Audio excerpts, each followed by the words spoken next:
So this film takes place in the early 2000s, and given that I grew up during that era, it made me nostalgic for all that I remember. So I'm going to take a moment here to reminisce on some of my favorite sounds from the time.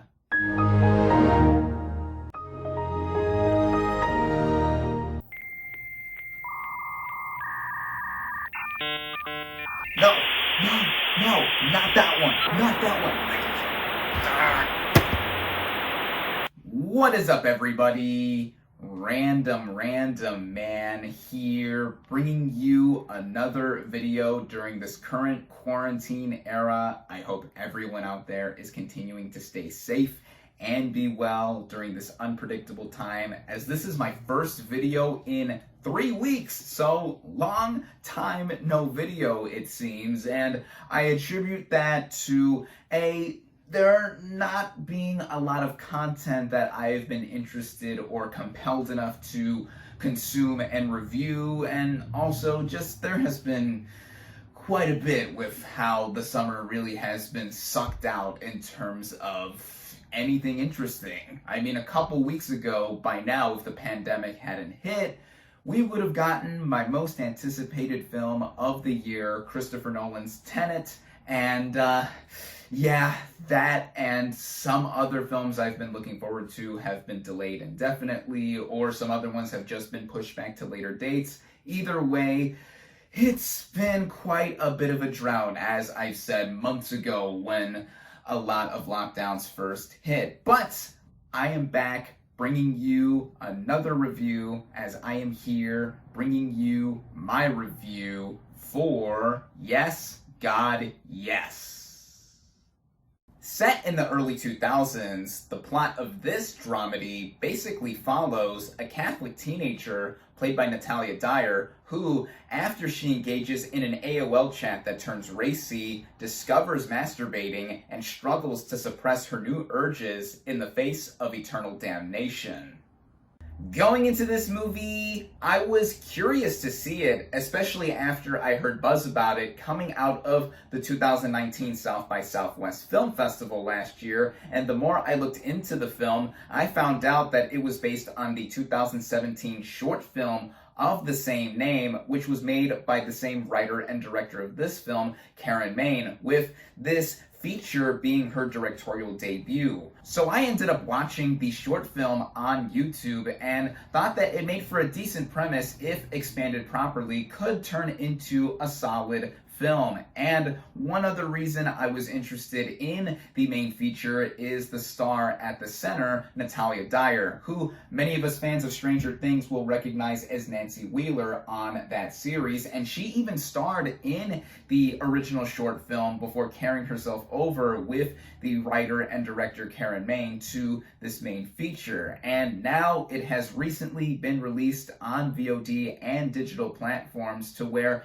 I ended up coughing up $13 to own the film digitally, but it's cheaper than other films that are being offered up for just a rental for 48 hours. Starting out with the cast and their performances, we again have Natalia Dyer as our lead character, whose name is Alice. I already thought it was cool to see her reprise her role from the short film into this main feature, but I was even more impressed to see her give a performance that is not only winning, but also a natural one. Seeing her in Stranger Things, it gave off similar vibes there, but here in an entirely different context to that supernatural sci-fi series. Alice is a shy character, and when she discovers new urges involving sexuality and just all around the stuff that is associated with going to high school and experiencing teenhood, this is something that is so relatable to just about anyone, regardless of their background or gender. And here, all throughout the film, she really does carry the film on her shoulders and makes for a compelling lead, to say the least. with the rest of the supporting cast around her,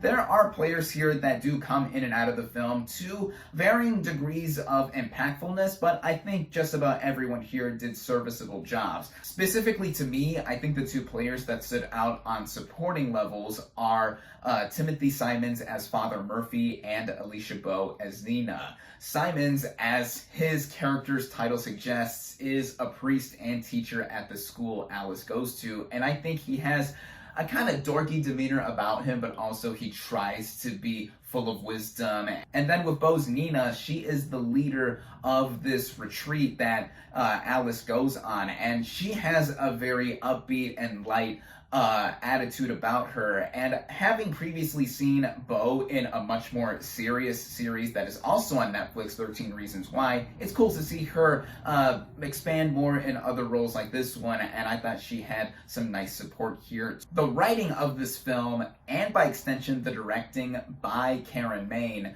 makes for a film that, like I said, in how Dyer portrays Alice, is relatable and smart, because the film doesn't go for lowbrow humor, even though it does involve sexuality and someone discovering it within themselves. It grounds itself in a lot of realism and just doesn't go for an overt kind of style that just makes for something that is very blue. Now granted, just the idea of somebody slowly and unknowingly discovering stuff that she has been told is taboo is funny, because the movie throughout did consistently give me chuckles with its humor, but it approaches it in a very kind of acceptable manner to where it doesn't vilify it, and also makes it okay to see what you're going through. But given the surroundings of our main character, it's tough, and I would say that it is tough for anyone in any time period, with this film specifically taking place in the early 2000s. And speaking of that, that adds on to the appeal of the movie too. As I mentioned in the intro, I grew up during that era, and I did recognize a bunch of hallmarks, aside from the obvious with stuff like Alice engaging in an AOL conversation through those old bulky computers from 2 decades ago, her having a Nokia cell phone and playing Snake on it, and even sound and music cues. The setting of the early 2000s even works in the movie's favor to be pretty bare bones, as the majority of the film takes place on this retreat that Alice goes on with her school. That in itself is the main thing that expands this feature from its original short film. But as I said, it is the writing and directing by Maine that I think is magnificent to a very subtle T, and with how the movie also uses its concept in how simple it is to its fullest advantage in how it runs too,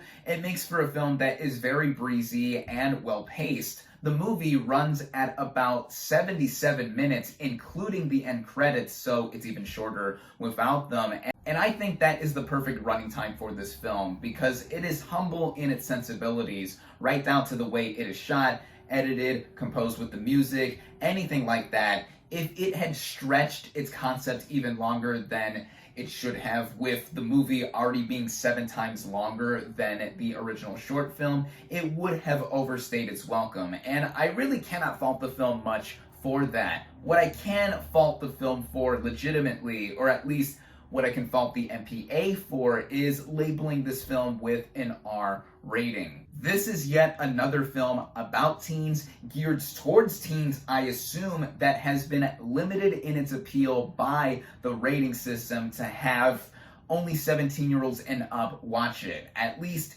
here in the US, which I think is utterly ridiculous. It's not like anything that racy or explicit is shown or done in this film that any teen, especially a teen in the modern age now, would have been exposed to already. But luckily, most of the audience that will watch this film, which I assume will be teens, will access it through digital streaming platforms like I did through Vudu, and it's even playing in some theaters and drive-ins that are open, so make of that choice what you will. Regardless of the platform you choose to see this film, I think it is one that is worth watching. I definitely recommend Yes God Yes. My final verdict for Yes, God, Yes is 4 out of 5 stars.